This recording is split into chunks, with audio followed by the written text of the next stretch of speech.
Je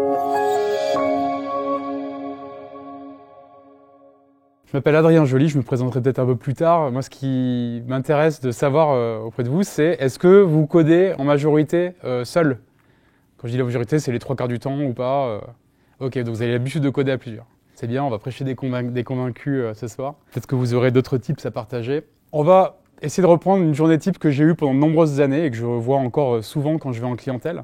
C'est on commence le matin, on arrive au boulot, on va sur son ordinateur et on dépile les mails, on regarde les tickets qui sont en attente, etc. en se préparant pour le daily, le moment où les développeurs et les développeuses vont dire qu'est-ce qu'elles ont fait la veille, qu'est-ce qu'elles comptent faire aujourd'hui et éventuellement elles partagent les différents blocages. Alors parfois ça va très vite, c'est bien, parfois c'est très long et c'est vite ennuyeux, d'où le smiley qui baille ici. Et enfin, après on peut se mettre à coder. Donc on va dépiler des tickets, mais en réalité on va être interrompu plusieurs fois par des messages Slack, des gens qui nous posent des questions, des personnes qui nous demandent de corriger, enfin de relire des pull requests. Parfois ça va être, espérons pas trop souvent, des incidents en production. Enfin bref, on va avoir toutes sortes d'interruptions qui vont nous empêcher de dépiler nos tickets tout seuls, tranquillement pendant la journée. Ceci dit, avec un peu de chance, on arrive à dépiler du ticket et en fin de journée, on se dit bah super, j'ai fini ma feature, j'ai fini ma user story et j'ai écrit une pull request. Je vous la laisse la relire. Ciao, moi je rentre chez moi, j'ai terminé ma journée. Donc ça, je ne sais pas pour vous, c'est quelque chose que j'ai vu assez souvent, c'est assez typique, ça n'a pas l'air de déranger tant de monde que ça. Et j'aimerais qu'on dissèque un petit peu ce processus ensemble pour voir qu'est-ce qui cloche. Première chose, le daily, comme on l'a vu, en fait, c'est un moment où on se répartit les tâches. On va savoir qui c'est qui va corriger le bug, on va savoir... c'est là aussi le moment où on va partager, on va dire, bah tiens, ce bug, j'ai essayé de le reproduire, j'ai pas réussi. Potentiellement, j'ai bloqué pendant des heures hier. Et voilà, venez m'aider, quoi. Et parfois, ça peut être aussi le moment où on va chercher quelqu'un pour relire une paire en urgence, parce que tu comprends, si on attend, ça va créer des conflits Git, et du coup, après, c'est compliqué, il va falloir maintenir la paire. Donc voilà, c'est des moments où on va un peu presser l'équipe aussi à s'accorder avec nos priorités individuelles. On l'a vu aussi, quand on se met à coder, on va être interrompu multiples fois, notamment via les pull requests. Les gens vont nous demander de relire la pull request.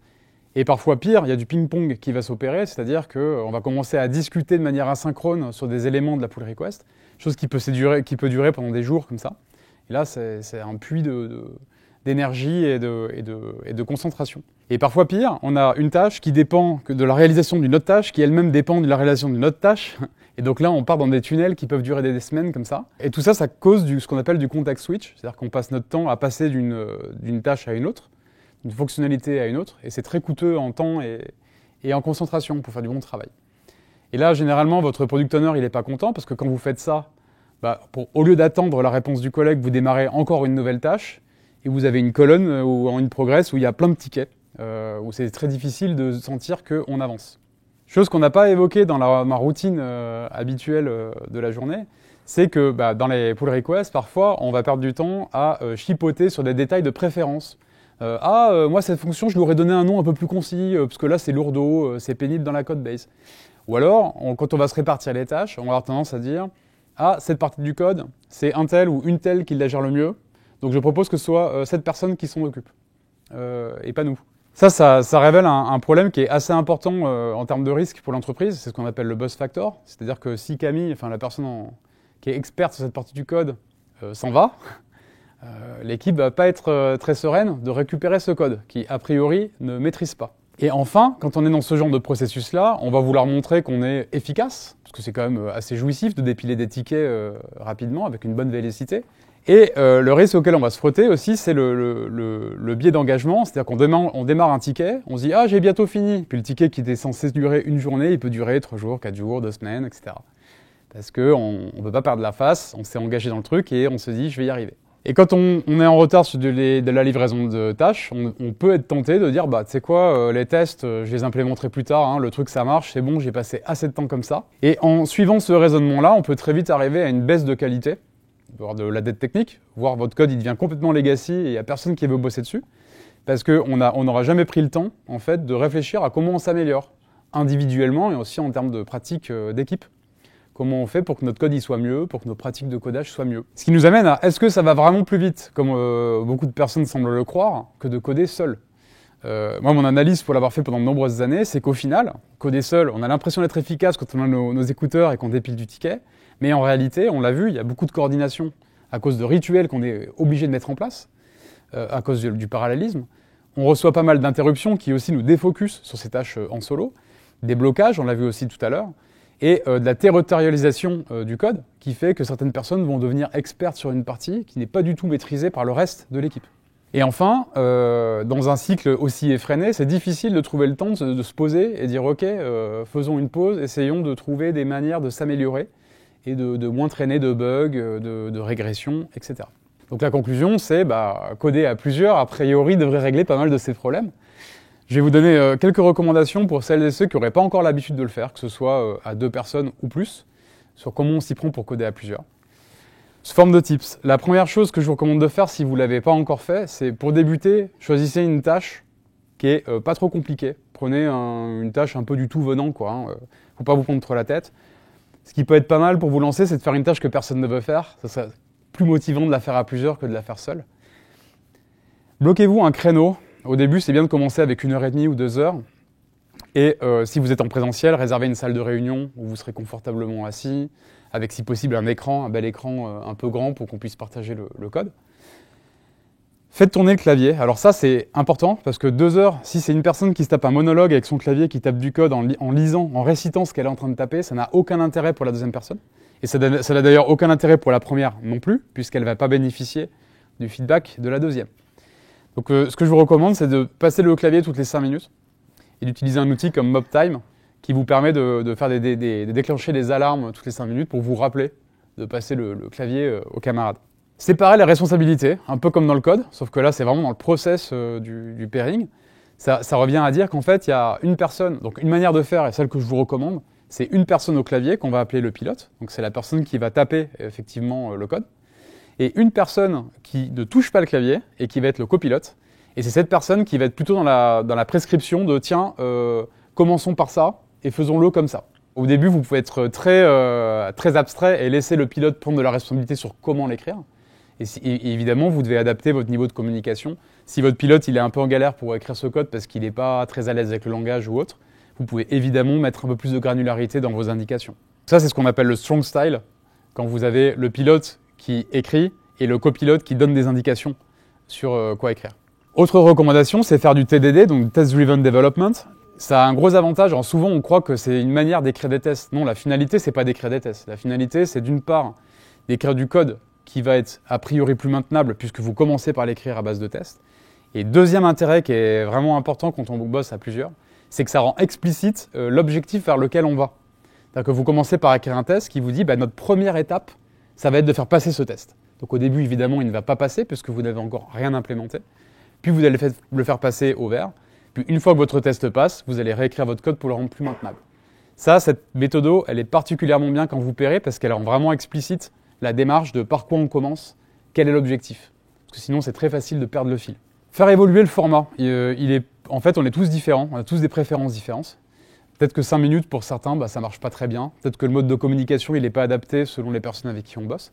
Donc c'est pas mal à la fin de garder un petit moment, ça peut être 2 minutes, 5 minutes ou plus, pour faire une rétrospective, dire qu'est-ce qui s'est passé, comment tu te sens, comment on peut améliorer le format pour les prochaines itérations.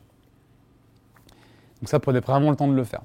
Ensuite, autre partie qui peut être intéressante, parce que ça, parfois ça bloque à ce niveau-là, c'est comment on fait pour convaincre le management que bosser à plusieurs, c'est bien et c'est efficace. Donc pareil, quelques tips en vrac. Premier, tacler une tâche ingrate. La tâche que personne ne veut faire dans l'équipe. Là, vous pouvez dire au manager, tu vois, cette truc qui reste dans le backlog depuis 2 mois, on va la faire. Par contre, tu nous laisses la faire à plusieurs.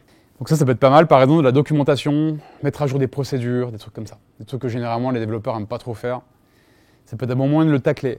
Deuxième chose, ça peut être un moyen de régler un problème d'équipe. S'il y a des petites chamailleries entre 2 personnes de l'équipe, par exemple, sur des styles de programmation, se poser en même moment sur un exemple concret, ça peut être un super moyen de trouver un compromis en fait, qui marche pour les 2 personnes. Et ça fera plaisir à votre manager de voir qu'il y a moins de conflits.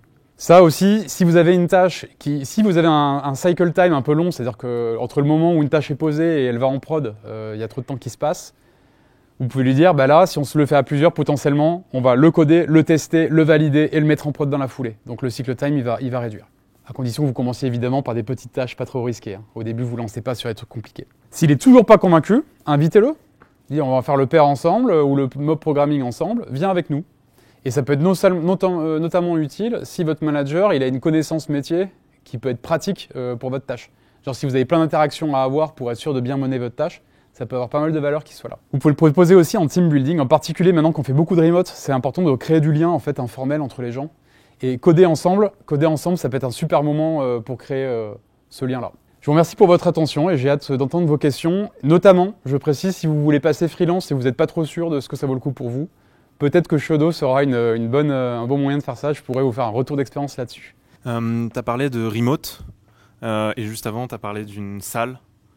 Prendre une salle de réunion avec un écran. À quel point le pair ou du mob peut être facilement fait en remote? Est-ce que tu aurais des conseils pour les gens ici pour faire du mob en remote ou du pair? Alors, j'aurais pas de conseils universels. Nous, généralement, je travaille avec mes clients en TypeScript, JavaScript et on utilise Visual Studio Code. Il s'avère, cet outil, il y a une surcouche qui permet de mobber et de pairer à distance assez facilement. Donc, en gros, chacun se branche chez lui avec son VS Code et ils se connectent les uns aux autres. Et on peut prendre la main sur l'IDE de la personne qui a lancé la session. Donc ça marche pas trop mal. L'expérience, elle n'est pas aussi parfaite que tu n'as pas toutes les fonctionnalités que tu as habituellement dans l'IDE, mais ça marche pas mal du tout. Sinon, un logiciel de partage d'écran où tu peux prendre la main sur l'écran de l'autre, ça peut faire le taf carrément. D'autant plus que même si tu utilises VS Code, je recommande quand même de faire un partage d'écran. Parce que généralement, je suis assez hardcore dans ma pratique. Je recommande vraiment que la personne qui est au clavier, c'est la seule personne qui est non seulement est au clavier et à la souris. Et par défaut, les autres n'ont pas le droit de toucher leur clavier ou leur souris. Ça permet que quand on a par exemple une recherche Google à faire, on se met d'accord sur qu'est-ce qu'on cherche exactement en fait. Et ça c'est hyper utile notamment pour des gens qui sont un peu plus juniors ou pour découvrir des tips sur comment chercher efficacement des solutions aux problèmes. Ça répond à ta question. Alors tu as parlé de rétrospective et d'adapter le format un peu.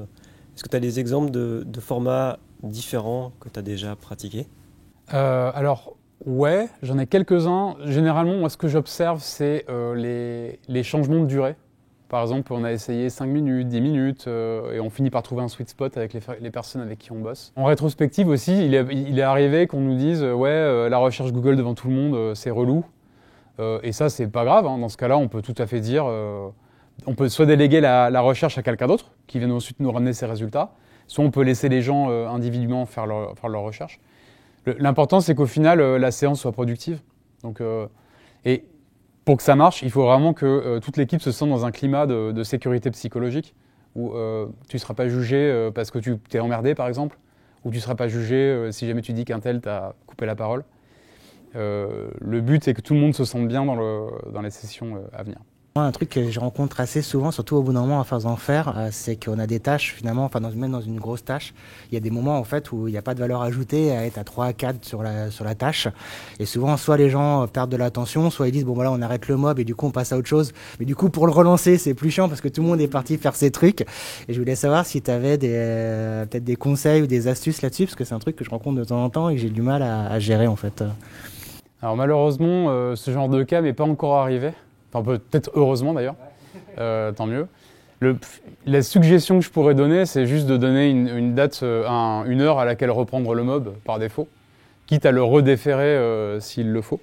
Mais dire voilà, quartier libre, il est 10h, faites vos trucs et on se retrouvera à 13h, 14h. Et on verra si ça, je sais pas si ça marcherait, mais j'aurais tendance à suggérer ça. Et du coup, autre question peut-être assez liée, mais on a aussi plein de petites tâches finalement au quotidien, plein de petits tickets, genre changer une couleur sur un machin, décaler un bouton, ou pareil, 4, ça sert pas à grand chose. Ouais.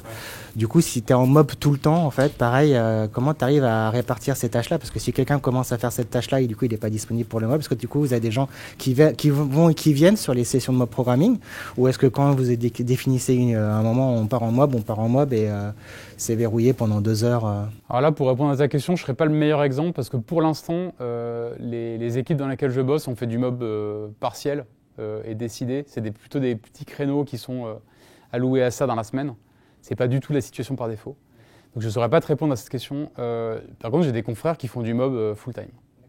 Toute la journée, ils le font. Du coup, y compris sur des toutes petites tâches finalement Vu qu'ils le font full-time, je suppose que les petites tâches y passent aussi. Alors après, est-ce qu'ils parallélisent pendant le mob? Peut-être, parce que ça reste quand même une sorte de mob, mais je ne saurais pas te dire.